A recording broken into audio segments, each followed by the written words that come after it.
మరి అనిల్ కుమారుడు వినోదాల బ్రదర్ అనిల్ కుమారుడు చేస్తున్నాడు.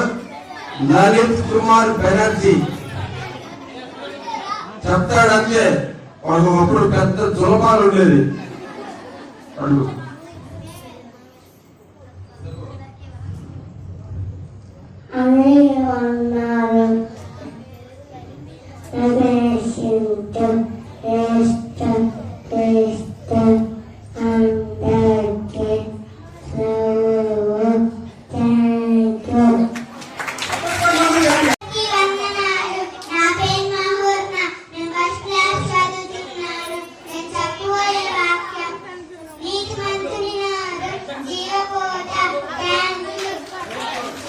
very good.